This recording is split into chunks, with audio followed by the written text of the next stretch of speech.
Good morning. Good morning and welcome.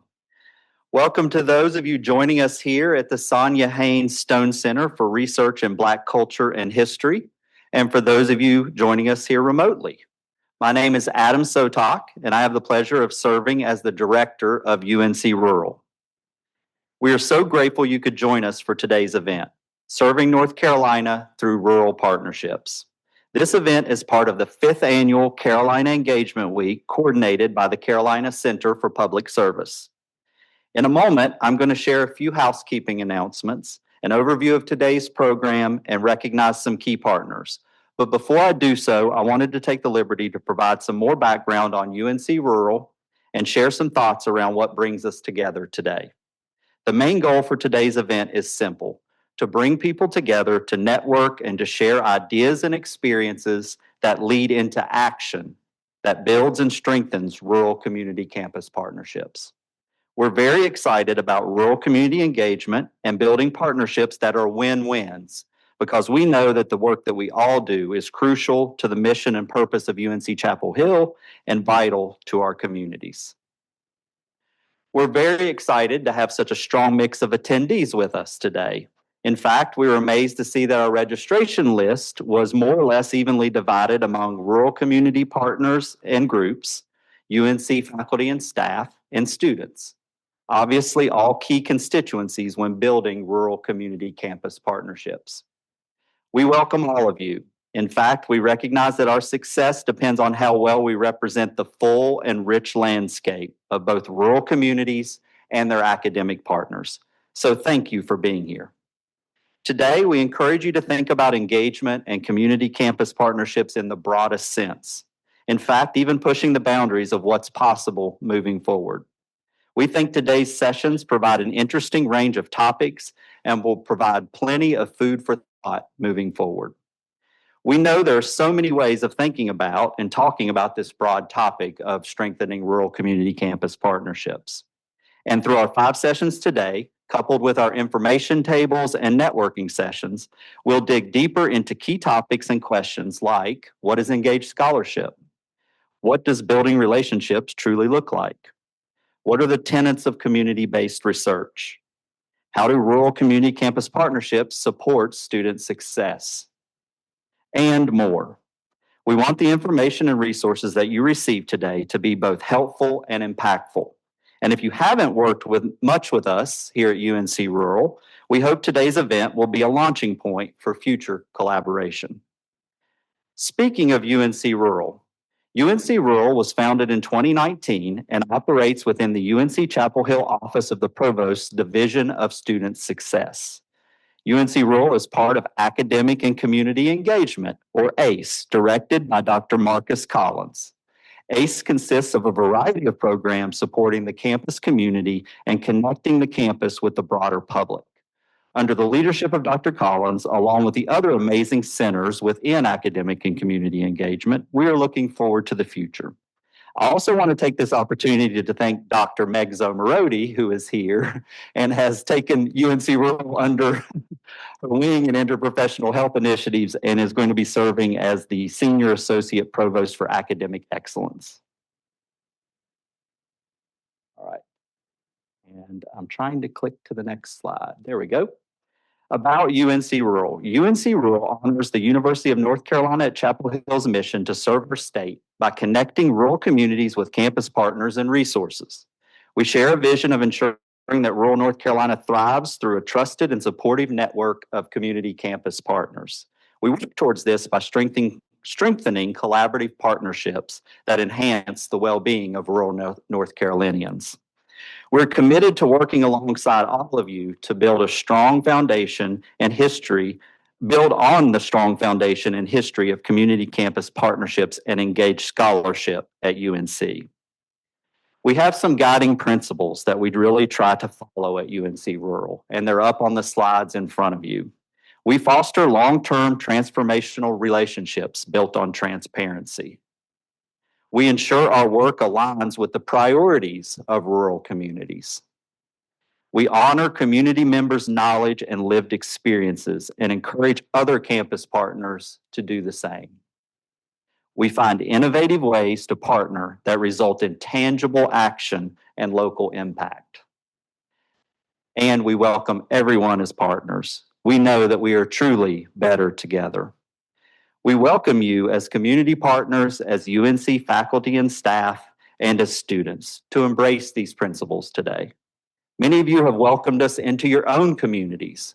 We've been to places like Bellhaven and Spindale and Yanceyville and many other communities. In fact, UNC Rural has participated in conversations and events in over 24 rural communities over the past 3 years.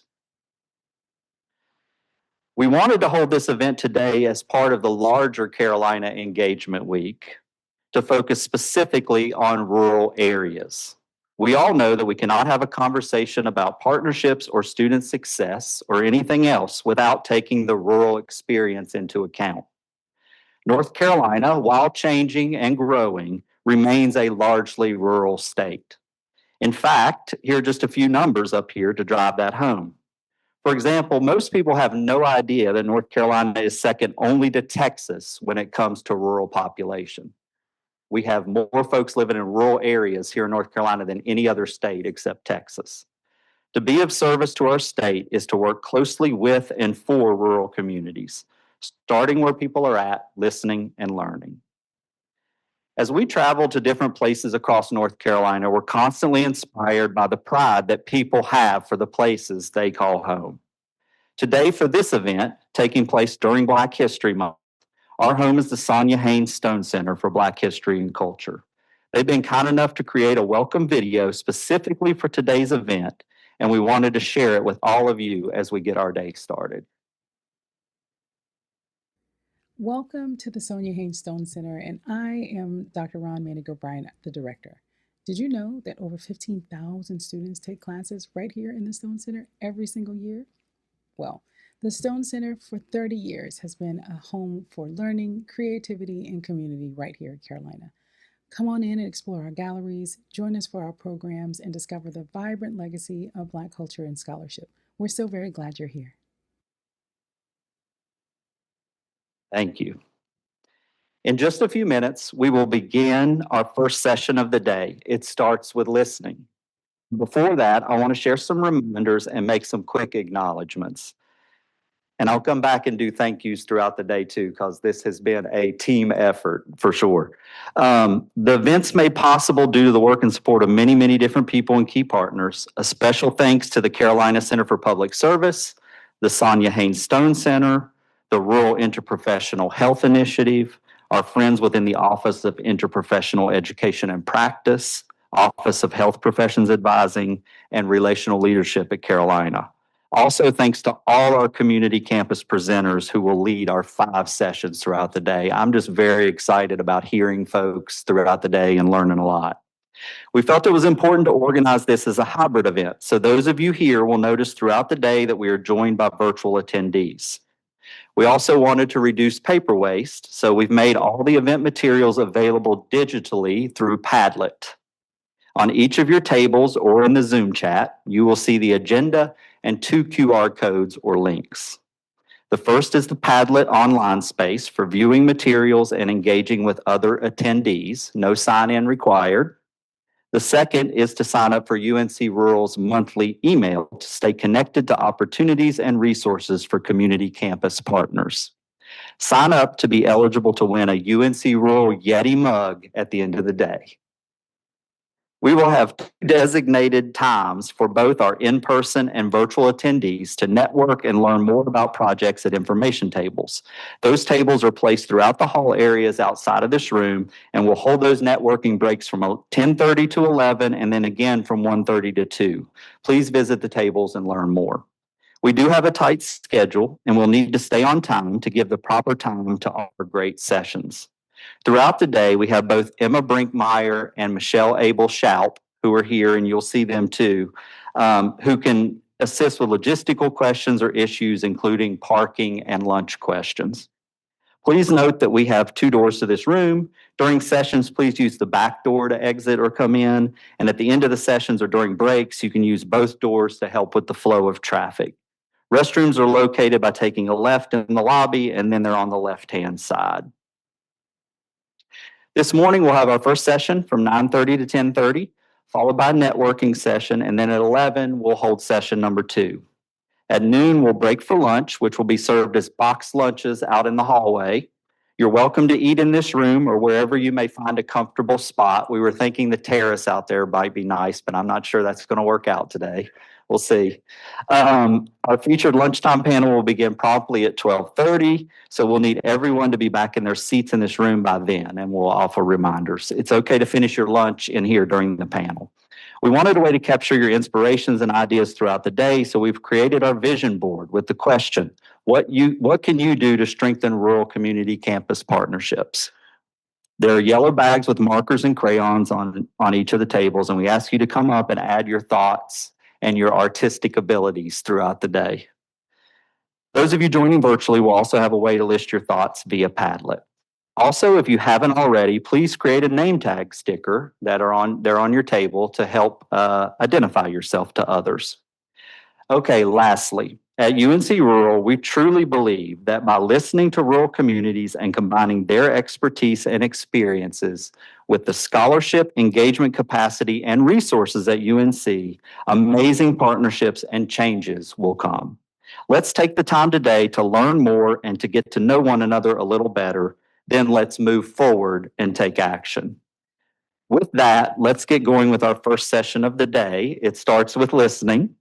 I'm going to allow the presenters to introduce themselves to you, but I will say that I've had the pleasure of working with all 3 of these amazing presenters over the past few years, and I'm really looking forward to learning from them today and hearing their perspectives.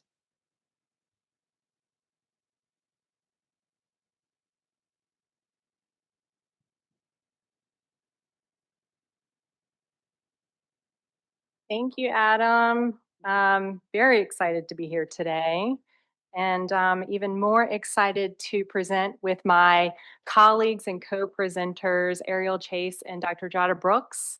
Ariel Chase is the Agricultural Department Director for Freedom.org and the Agricultural Education Resource Coordinator for 40 Acres Resource Market, otherwise known as FARM. And Dr. Jada Brooks, I have worked with for 10 years or so. We've been in space for a while now. And Dr. Jada Brooks is the associate professor at the School of Nursing at UNC. So I'm Gail Curran Fallon. I am a research project manager, work with Dr. Jada Brooks among some other projects. And I'm also the program manager for UNC Rural. And I will slide here. Through my many years of experience working at the university and with communities, in various different circumstances and capacities across the state, I found that community voices sometimes get diminished. They get overlooked. Folks rush through community engagement and not consider the implications of extractive practices, whether intended or not. They don't consider how rushing into a community to serve their own objectives and they're not driven by the community can have lasting negative impacts. I've always been an advocate for the community voice, for the experiences, even when it might have pushed against the grain and didn't align with the masses. I haven't been afraid to speak up or say anything when it just didn't feel right. I'm grateful to be here today to share with you the importance of listening to build strong, trusted relationships with communities.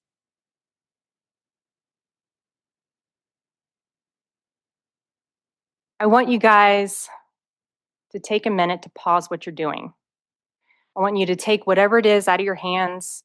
I want you to set it down on the table, and I want to bring your full attention to the stage. It's really hard when there's breakfast, by the way, and I recognize that. Just in this simple step of removing distractions, you've given your chance to be fully present and to listen. The small shift is foundational. Being present when listening is the first step we take to building trust. Think about how often we move throughout our day, multitasking, various priorities, juggling the many tasks that we have, trying to do all of the things, and try to listen. I am 100% guilty of that, by the way, especially if it's on Zoom. Think about how often this happens. Even the slide with all of the pictures is an incredible distraction to what I'm saying. Why? Because you're trying to figure out why I put this up here. And maybe you're thinking about these things up here, but it's a distraction. There are many distractions that are around us every day. And that is not the only distraction in this room. Cueing like the door slam at this moment. In our work and in our lives, we are rarely in one place. We are trying to navigate what we're going to do in the present, while trying to plan for the future, while also maybe remembering or replaying things that have happened in the past. We are distracted. We're not fully present when we're trying to listen. We miss something, making assumptions, or not even appear to be interested in what the speaker is saying. These unintended consequences of not being fully present when listening can leave negative lasting impressions, and it doesn't start a relationship off very well. If we're serious about building strong relationships and being dedicated community partners, whether we're collaborating on a project together or we're working towards a shared goal, we have to begin with listening. So, what's the difference between listening and hearing? Do y'all hear me in the back? So, hearing is the process that happens when noises or sound waves enter the ear. The brain and the ears work together to detect vibrations and turn it into meaningful information. We're trying to discern what the noise is, what the sound is. Everyday noises that we hear, a shatter on the ground from a piece of glass that broke. But listening is paying attention to what you hear. That means using your ears and your brain together to understand what the information is, what that sound is, or why that glass is breaking on the ground. It's more than just hearing. So let me ask you, do you know how to listen? Sure, I listen all the time, or that's kind of a silly question. I'm listening to you right now. I'm attentive to you. Well, listening isn't necessarily being at full attention. It's when someone is speaking, you're paying attention to what someone is saying, but there's more involvement to that. It's a skill that takes practice. There are different listening styles that we might use in different contexts, and we usually default to a style, making it more important for us to practice our listening skills. We'll talk about listening styles later in the presentation. Being fully present and listening means giving your attention to the person or people in front of you, to hear their stories, to hear their concerns, to hear their vision, to listen to them. It's a skill we use to understand someone, and it's an essential part of building trust. Yet, it's the part we rush by. Why do we rush by it? It takes time. It takes time to know someone, it takes time to understand something, and it takes time to build strong relationships. Listening takes time. The value of listening can be hard to quantify, hard to capture in a narrative, and maybe nearly impossible to articulate in a funding proposal. And it's a block of time on a timeline that sometimes looks void or stale, unknown. But it's the important part that needs to be built into projects and into programs that are truly invested into the community. It is the most important element of working with the community, but also building trust and relationships. Without listening, we have no relationship. What happens when we listen? When people feel heard, relationships deepen. Collaborations become easier, growth and synergy follow. It's organic. So, how do we get there?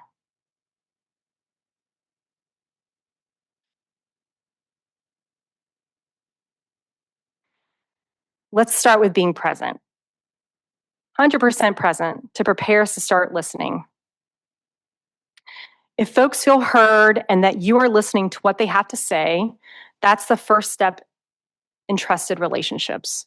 Stephen Covey, who I think we mentioned multiple times throughout this entire presentation, the bestseller of The 7 Habits of Highly Effective People, highlights that most people are pretending to listen. They're busy in thought, thinking of what they have to say next, what they have to do next. Maybe you're thinking of that first slide and that piece of pizza that's on there, because I'm thinking about lunch too, and I bet you it's going to be amazing. They're not truly present. And I want to take it a step deeper. In 2024, I took a course at Brown University on mindfulness-based stress reduction training. And woven into the training was mindfulness and communication. Mindfulness listening allows us to be fully present. It means taking in every aspect of what you are hearing, experiencing, listening to when someone is talking. For instance, it means many different things, what you're hearing. But you're paying attention to their gestures, the way in someone articulates their ideas, subtle cues, how fast they're speaking. It sometimes means silence without the need to respond. Mindful listening allows us to connect with speakers. It builds trust and ensures the speakers are being heard.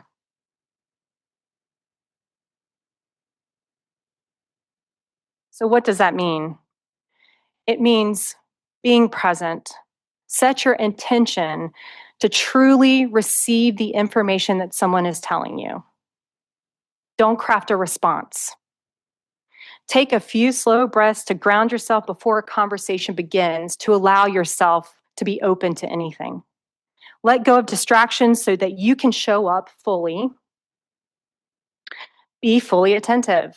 Maintain neutral eye contact, comfortable eye contact that shows that you're actually interested in the conversation. Listen for tone, pacing, emotion, underlining meaning, not just the literal words. What are you processing here? Avoid multitasking, including mentally rehearsing a response while the other person is speaking. Listen without fixing. Notice when assumptions, judgments, or the urge to solve arise and gently put them aside. If there's an opportunity, reflect back what you're hearing to the speaker. What I'm hearing is this. Focus on understanding their experience rather than offering solutions. Allow pause. Give space for silence. It often invites deeper reflection. Resist the impulse to fill every quiet moment. Pauses can help others feel safe to continue without feeling trampled on by someone else's words. Lead with empathy. Ask yourself, what am I learning about this person's experience right now? If possible, check in with your speaker. Do you feel heard? Ask clarifying questions to ensure you're understanding accurately. And reflect how your listening impacted the other person and the conversation as a whole. Seems like a lot, doesn't it?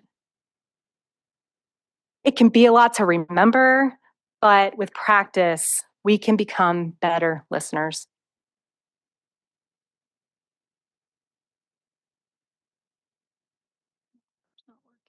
Okay. Oh, look, it's another quote by Stephen Covey. So let's check in. Are you pretending to listen? It's okay. Okay. How many of you have been distracted or found your mind wandering while I'm speaking? So far. It's okay, and that's why we practice.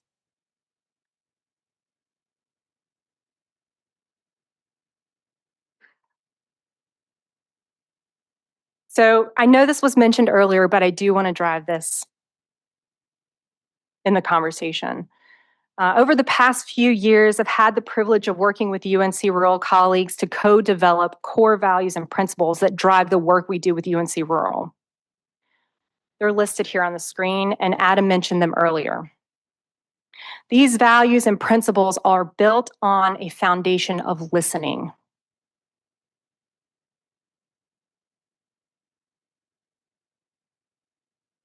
One of the ways we ensure our work with UNC Rural aligns with the values and principles is having conversations across our state. We conduct rural community conversations, which I'll refer to as RCCs. UNC Rural travels across the entire state to meet with rural community leaders and partners. Community members collaborate and help us coordinate meaningful engagement with communities. Why do we do this? RCCs allow us space and time to build trust and open communication with rural partners so that we can not only be a resource for rural communities, but so we can build stronger community campus relationships.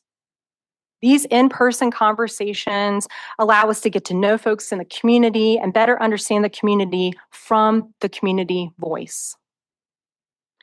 How do we do this? We meet folks where they are, where they work, where they live, where they play. We are present. We listen. And we come back to confirm what we heard and follow up with next steps. It's an iterative process and co-created. Every community is different, but the one thing that doesn't change is how we show up. We are 100% present and ready to listen.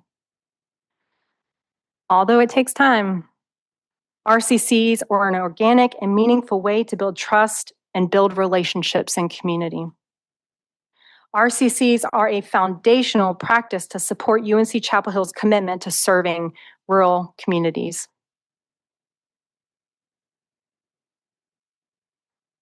Today, we are only scratching the surface of listening.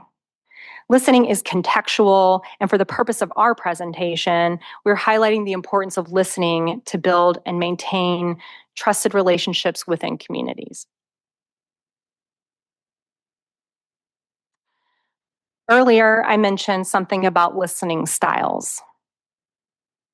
And I'd like everybody to do a little exercise. I couldn't get technology to work for me, so we're going to do this old school. Okay. There are some writing utensils on your paper if you are on your table if you're in present, and hopefully virtually you guys have a way to write and jot this down.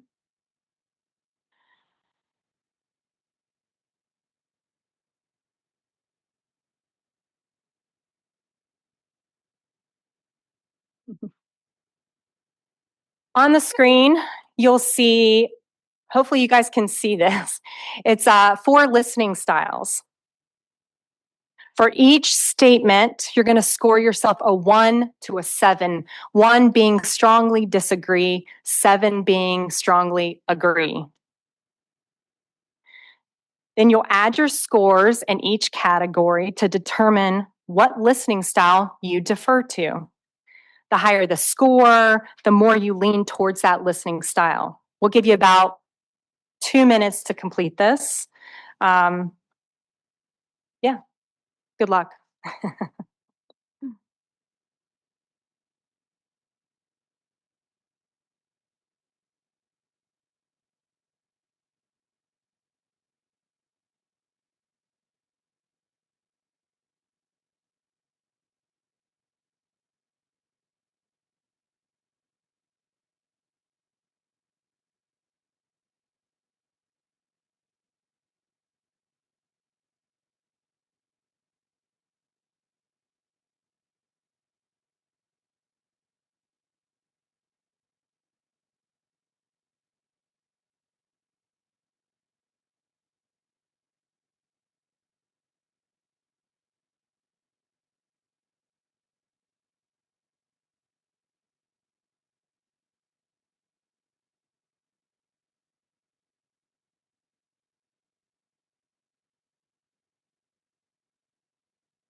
Is everyone about to finish tallying up their answers?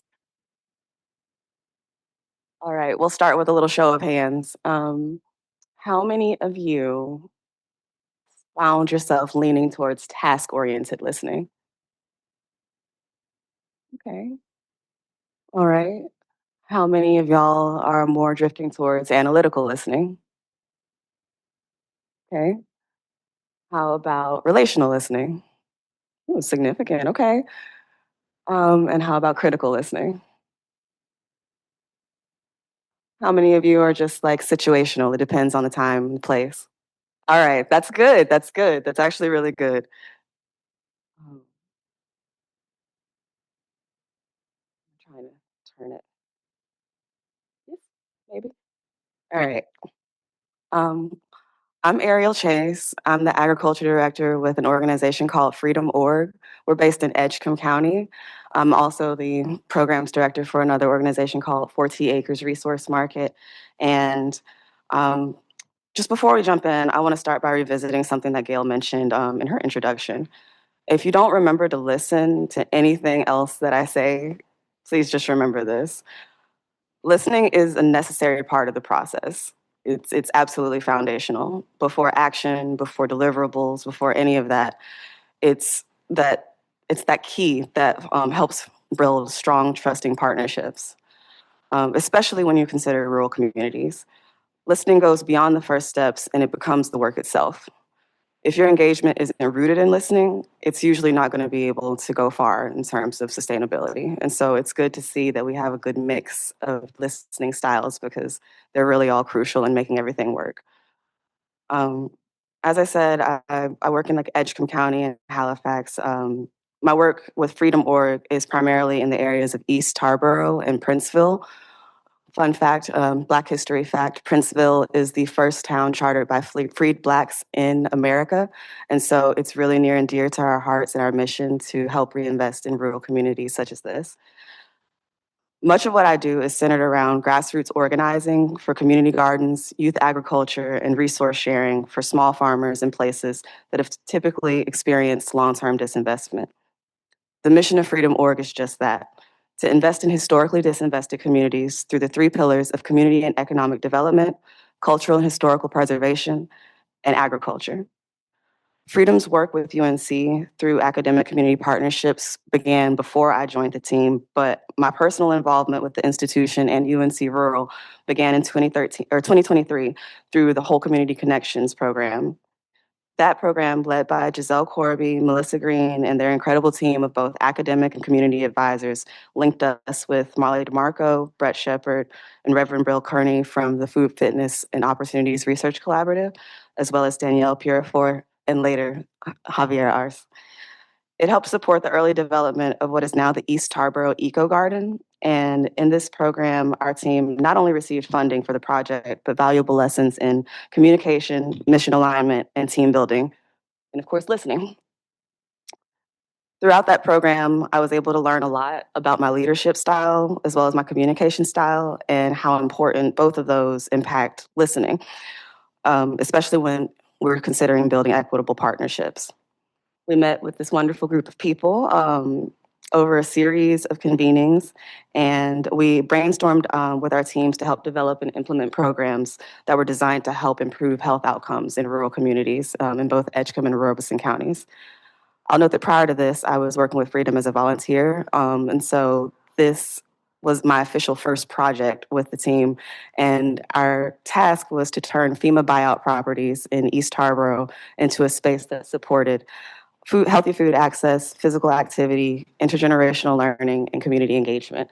And that picture on the right for y'all, it is showing like one of our brainstorming sessions where we were just we were working with our team as well as one of our community leaders, Miss Loretta Hillard, and we were trying to come up with both historical, contextual, and all sorts of impacts that would kind of help shape our program. So it's quite the task, right? Definitely the kind of initiative that requires multiple stakeholders with various backgrounds, expertise, and a commitment of time, significant amount of trust, and a lot of listening. So we're talking about how listening styles can shape trust. Let's go back to those listening styles for a second. If we're thinking about the function of trust in successful partnerships and projects, one thing we can learn is that not all listening styles can build trust in the same way.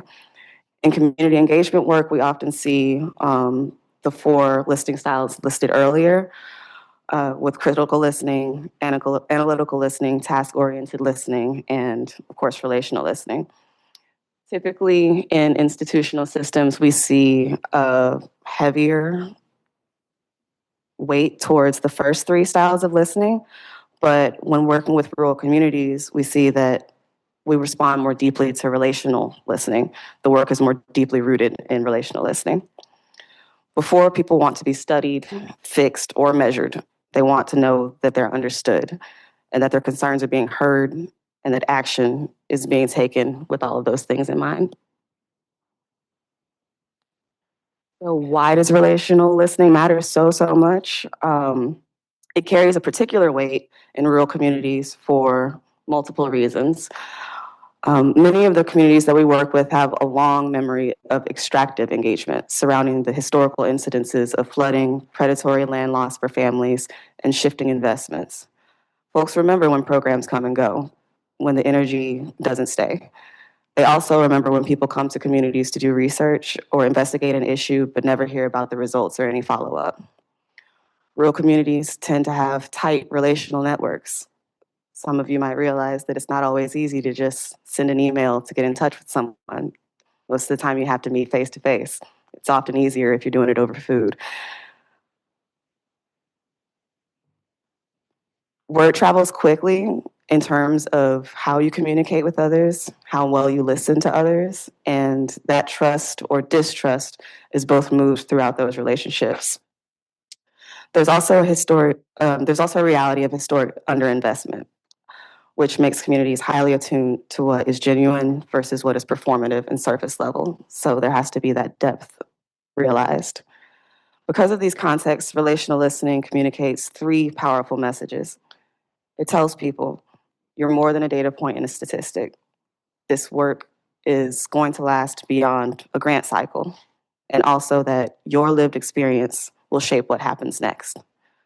When those messages are consistently reinforced, trust can begin to take root, and those long-lasting partnerships can grow.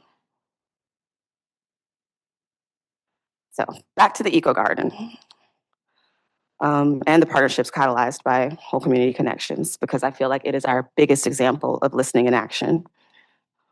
When this program began, we were very intentional about not starting with any assumptions. We did not have a fully pre-designed program model. We did not assume that we already knew what a neighborhood most needed.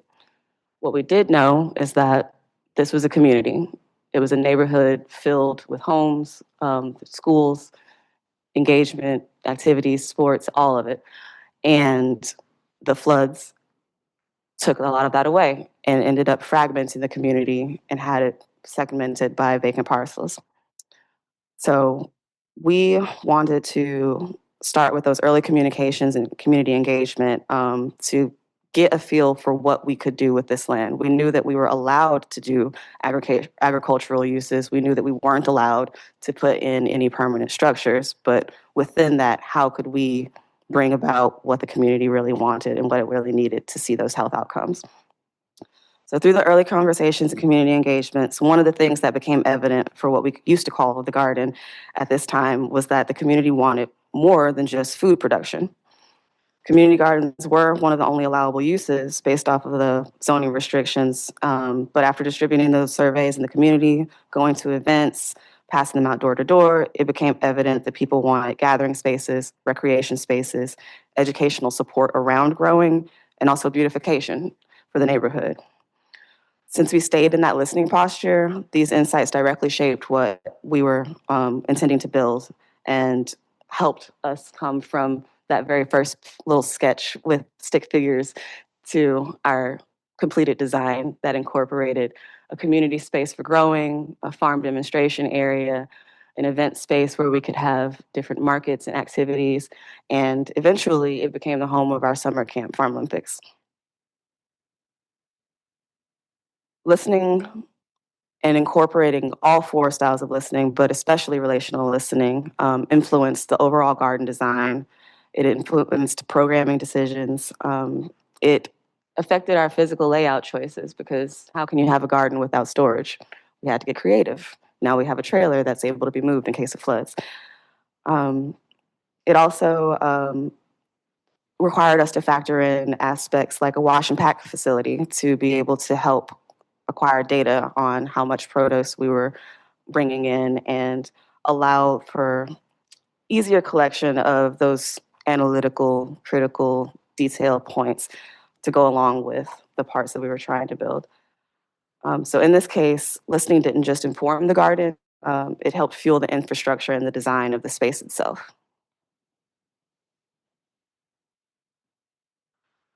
It's important to note that relational listening and listening as a whole is ongoing. It's not only important in the beginning, it's important to keep that going.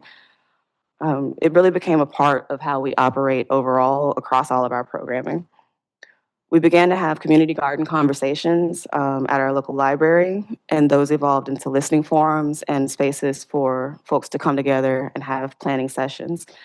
Participants were able to influence the season planning.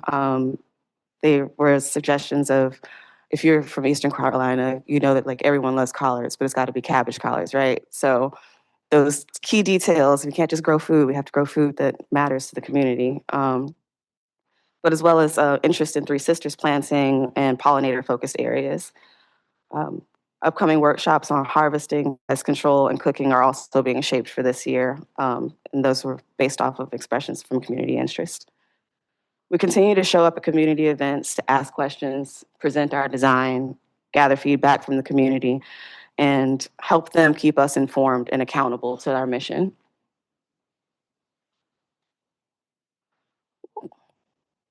We've seen the power of listening through our participation in the Food, Fitness, and Opportunities Research Collaborative Participatory Grant Program. That helped us support our summer camp and the garden as well. Typically, traditional funding models often follow a very linear path. You have your proposal, it's reviewed, you're either awarded or not, and then maybe it's delivered. Participatory approaches shift that dynamic, and we learned that through allowing community voice to influence the allocation and priorities, it became more equitable in terms of distributing funds. The question became less about individual competition for each garden and more about how we could build a network and collectively create impact. We were using relational listening without even realizing it or calling it that. And with our Farm Olympics summer camp, relational listening has also shaped the program in very practical ways. Listening to the youth influenced our activity pacing. We started including more group projects, tried to incorporate more animal, horse-related activities, as well as yoga to help them slow down and remember to be present, and nutrition education. Listening to their families helped shape scheduling, transportation considerations. A lot of kids wouldn't have been able to come to our camp if they weren't able to get a ride to and from. Safety transparency, because if we're picking your child up at the very early morning and they're not coming back until later in the evening, we want to make sure we have open lines of communication. We also were able to incorporate a virtual open house before our camp, before the first day, so that parents could have the opportunity to share about their child and we could have the opportunity to listen and learn and be able to prepare so that everyone showed up to camp on the first day nice and ready. Across all of these efforts, relational listening has meant consistently designing our programming with the community, not just for the community.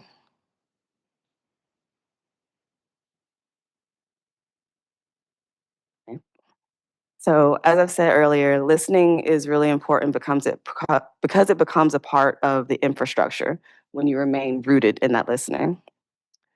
As many of you know, this work is not all sunshine and rainbows. There can be tension, there can be misunderstandings and partnerships, especially when listening styles and priorities are out of alignment. Certain institutions and funders and even personality types can operate on timelines and perspectives that prioritize quick, measurable outcomes, very structured deliverables, and early clarity amongst all of those, when in reality that may not always be possible. Other perspectives and relationships, like those in rural communities, often need a little bit of something different first. Our communities need to feel that they are heard before being measured. We need to feel trust before we can commit to scale. And we value relationship and relationship building before speed. Relational listening helps us navigate that space between the urgency of data collection and staying on top of all of these things and the trust that it takes to build the systems that allow it. So I'll close my section with another quote from Stephen Covey, but the first time I heard it was by Reverend Kearney during one of our meetings. And he said, "Progress moves at the speed of trust." So I'd like for y'all to just take a moment and reflect on the quote and ask yourself, what types of listening styles am I defaulting to? And how might this be affecting trust and thus progress in the programs and the community relationships that we're building?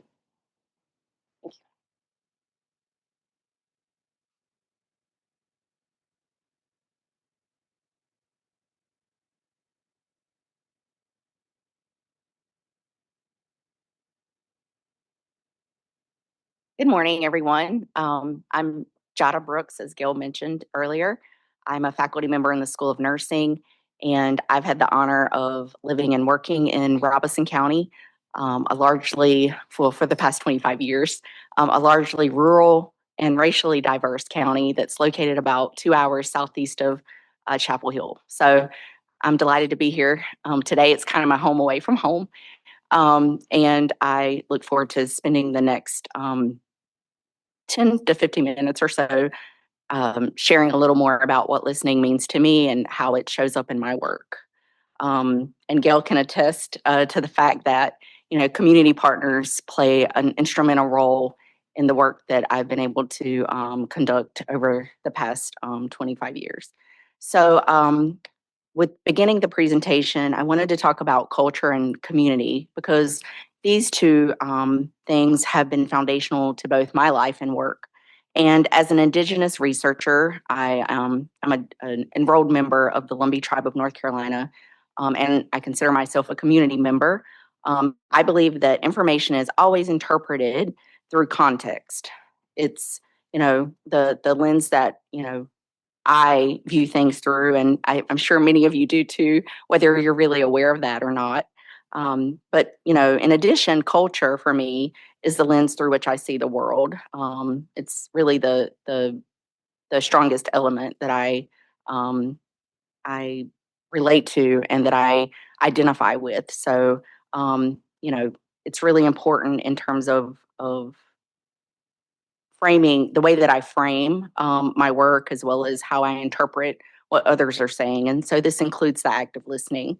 So listening is not just an individual skill, it's shaped by culture, community, and lived experience. And for me, and as well as others, culture acts as an invisible framework or can act as an invisible framework that influences how we interpret meaning and whether we focus on direct verbal content or attend to silence, tone, and context. And you could see some of those questions appear in the listening styles that you completed, the exercise that you completed earlier. So, for example, many Western academic and institutional environments prioritize direct, explicit communication where listening often focuses on extracting information quickly and responding efficiently. Many of us feel that pressure to take in a lot of information, be able to process it quickly, and then provide a response. And I have difficulty with that. I take more time to process and like to craft a response. So when you're in a particular environment, sometimes there are pressures to communicate in a certain way, but that may not necessarily be your default. In contrast, many indigenous and collectivist cultures emphasize listening as a reflective relational process, which is what we've been talking about a lot today. And silence may actually signal respect and thoughtful consideration about what's being said by the other person, not disengagement exactly. So listening is also shaped by, I'm sorry, actually didn't even forward the slide. My apologies. I wasn't paying attention to that. So I'm on the, let's see, this is not the actual, here we go. So this is the correct slide. So listening is rooted in culture and community context. So I'm actually on the third bullet here. So it's also shaped by historical experiences. So many rural and indigenous communities have experienced extractive research, as Ariel mentioned during her part of the session, or partnerships that did not benefit them entirely. And this actually influences how community members listen to us and whether they actually trust who we are and what we say we're there to do. So I had this experience firsthand when I approached the public schools of Robeson County as a new assistant professor. So this has been probably about 13 years ago, about a potential partnership. And their initial response was simply no. And that was difficult to hear, especially being someone who was from my community. I was there to help. I, really wanted to make a difference, and I just had my ego shattered at that point. But I chose to move beyond that. No, I wanted to listen to the reasons behind their response. I really wanted to understand why they were saying no, not whether they would change their mind, but really understand, really reach out and ask, can we have a conversation? Can I learn more about, the reason behind your response? And that willingness to listen, to understand rather than persuade for a different outcome, ultimately opened the door to a meaningful and lasting partnership. It really made a tremendous difference in the outcome. Not something I was necessarily expecting, but it benefited both of us in the long run. So in many Indigenous communities, storytelling is also central to how knowledge is shared and listening is understood as an act of respect, responsibility, and learning. And so it's important that we recognize, these cultural differences and how they show up in different listening styles as well as interpreting information, because it's really essential to community academic partnerships. So, as you've heard, kind of a theme throughout the presentation, listening is not just about hearing words, it's about understanding meaning within cultural and historical context. And so, this next slide, we'll talk about creating space for community voice, which requires intentional structure. And one way that this has shown up, particularly in my research, is through the use of talking circles, which is an Indigenous methodological approach similar to focus groups, but it's grounded in cultural values and respect, equality, as well as shared voice. And talking circles create a familiar and culturally safe space where community members can participate in ways that feel authentic. And they first originated with the woodland tribes and symbolize, again, like I said earlier, connection and equality. Typically, participants pass around a talking stick. They speak one at a time. They listen without interruption. No one is rushed. You're not, on a particular timeline. You don't have 2 minutes to finish your idea or your thought. And the goal is not to solve problems immediately, but to understand perspectives and honor each person's experience. And so the picture that's shown here is from a project that we actually, I don't know why I hope you guys aren't hearing all of these little dings that are showing up on my phone. I'm trying to record or time myself, but this is from one of the facilitator trainings that we conducted in partnership with the public schools of Robeson County. These are some of our community partners here. Well, actually, they're not shown in the picture. You can see Gail in the corner, but these are some colleagues and elders that are from other tribal communities throughout the U.S. But this was a part of a facilitator training. And as part of that training, we actually conducted talking circles, and that was a very healing experience for many of the facilitators. These were youth development specialists that were employed by the public schools of Robeson County, and they were responsible for facilitating talking circles with youth. So, listening circles are another, form of similar to talking circles, are another way that we can create space for community voice. They're used more broadly now in community and organizational systems or settings to build trust and foster dialogue. They prioritize presence and understanding rather than efficiency. So, creating space for community voice may also mean beyond creating space and in ways of holding space, structuring meetings differently. And we try to implement this in the work that we do with our community members to allow time for dialogue and relationship. Gail can, again, attest to the fact that when we start meetings, a lot of times they don't start on time. We start, even if they're virtual, we are, catching up and taking the time to connect and see how people are doing, what's been going on in their lives. And so we're not necessarily focusing on agendas. We're focusing on, continuing to build that relationship and maintain the relationships that we've established. And so, again, we also want to create space for reflection and input. So beyond, again, just going through our agenda and moving through that at a quick pace and relaying a lot of information and updates, we're actually asking a lot of questions. I may actually turn my phone off because it's starting to really annoy me here, and I don't know why I'm getting all these notifications. So we also pause and ask questions and ask people to speak up and ask for their input, because this is actually what guides the work that we do. And this act demonstrates to our community partners that we actually, value their voices, that we value their input, that it is a priority for us. So again, you've heard this, before. When communities feel heard, trust grows, and without creating the space for communities to share, partnerships often remain transactional rather than relational.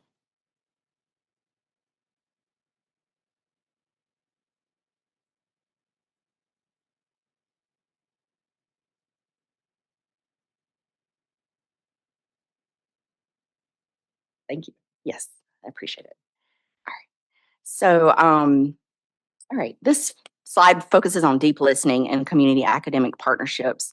And again, I talk a lot about Indigenous culture because, again, that's who I am, the way that I frame my work. In many Indigenous cultures, deep listening is understood as an act of respect and presence. It goes beyond hearing words. It actually involves listening with awareness, humility, and openness. And it sounds like we actually prepared our presentations together. I'm hearing a lot of repetition here, but we didn't. And, deep listening, for example, in Aboriginal communities in Australia, this concept appears as Dadiri, which refers to quiet, reflective listening and deep awareness. And it emphasizes slowing down and being fully present. In community academic partnerships, this requires recognizing power dynamics as well. We all know that academic institutions hold funding and decision-making authority. However, communities hold other valuable assets, which include lived experience, cultural knowledge, and local expertise, and both are essential to project success. So deep listening ultimately means resisting the urge to immediately fix problems or simply move forward to meet timelines. It means sitting with uncertainty sometimes, revisiting conversations if you need to, and prioritizing community readiness. And this type of listening builds credibility and signals respect.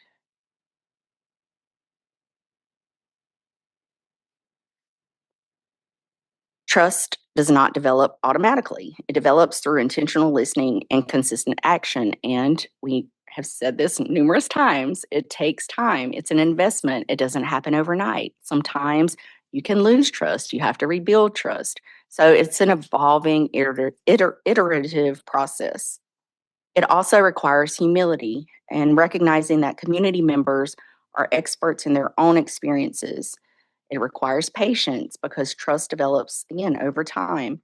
It requires accountability, demonstrating that what we hear, we actually act on. We make, use that information to make decisions and inform our actions. And communities often assess partnerships not by what we say, but whether they feel heard and respected. And when listening is paired with follow through, it strengthens relationships and supports more meaningful collaboration.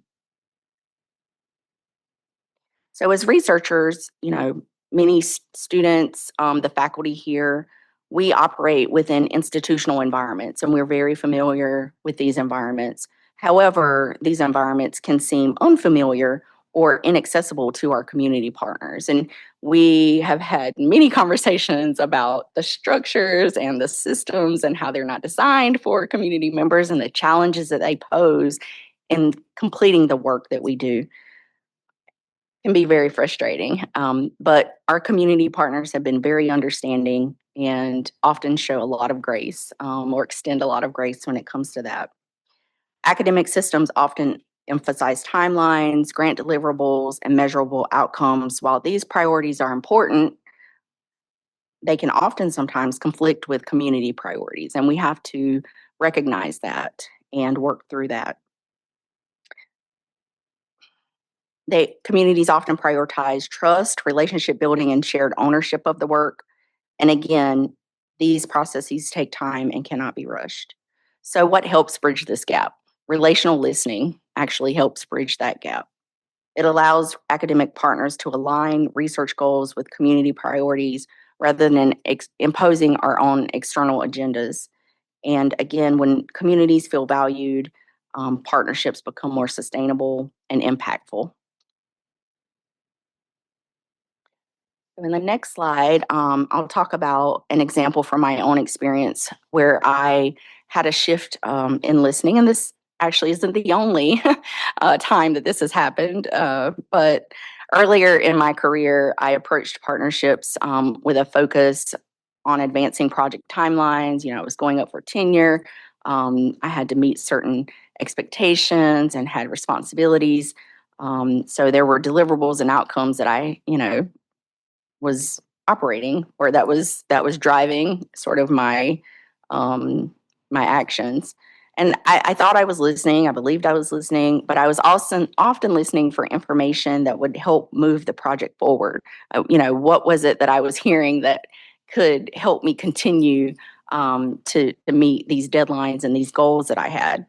So there was one particular project involving a community response team where community partners expressed concerns about communication, transparency, decision making. There were a lot of concerns that were brought forward, and this happened over a period of maybe 2 years. And they really didn't feel fully informed or heard throughout this time within this time frame. So, as a PI, or not necessarily a PI, but uh, the person leading this community response team, I had to honor the concerns that I was hearing. I had to acknowledge those concerns. I had to listen with openness. It was difficult to hear because, it meant maybe having to pivot. And again, that wouldn't necessarily directly benefit me. It wouldn't continue to benefit the community per se. But I had to be accountable to what I was hearing and accountable to the community partners.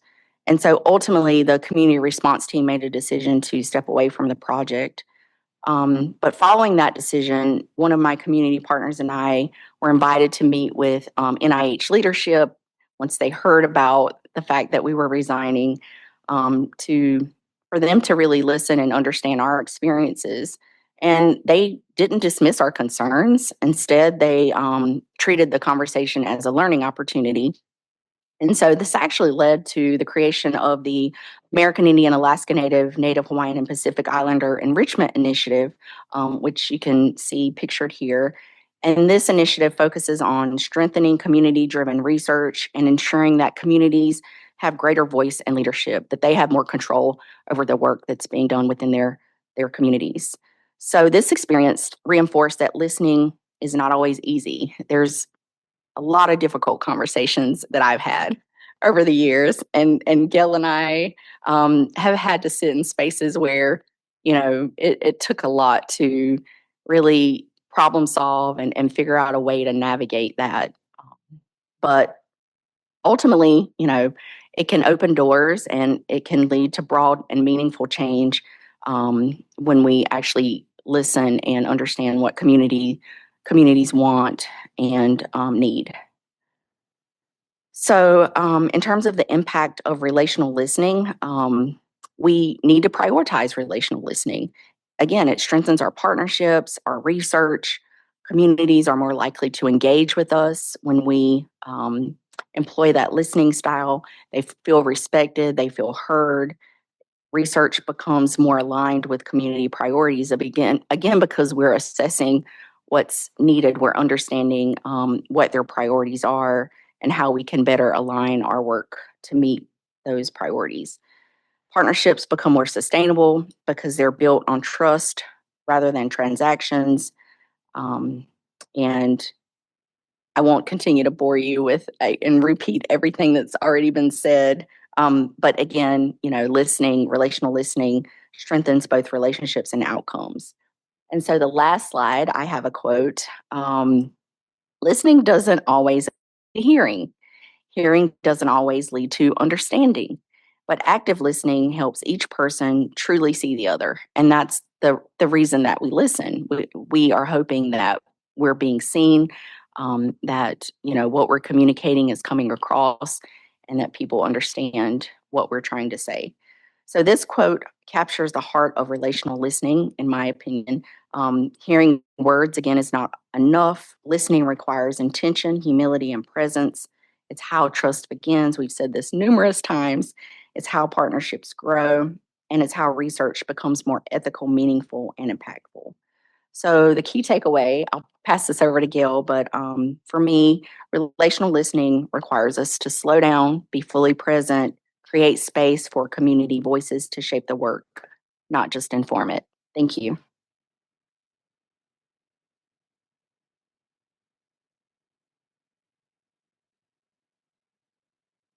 I don't know. I'm really happy to be here with you guys today. And I'm hoping that this is a transformational or a check-in moment for us to realize how important listening is with communities, especially. We do want you to walk away today and say, okay, these are the things that are really important. Listening is a skill that does take practice. Practice being fully present is a key to building trust. Relational listening, which we heard several times throughout this entire process, is an active process that strengthens rural partnerships. It's also something that requires slowing down, creating space for community voices, and to shape the work, not just to inform it. We were going to have a little prompt, but we did talk a little longer but that's okay. It was an optional thing for us. But I want you all to think about what's one listening style habit that you're intentionally working on to strengthen your partnerships or professional role. So just think about that, not for discussion because we just don't have time, but time, right? Listening takes time. So just think about that. But yeah, I'm truly honored to be in the space with everybody here. You took the time to listen to us, and that is truly valuable, and we appreciate your time. Everybody is busy and has a million things going on, so thank you for that. As we leave here today to be with other amazing presenters, I hope that you're going to reflect on how listening sets the stage. It not only allows folks to be heard, which is really important, but it helps us build relationships. So thank you guys for listening.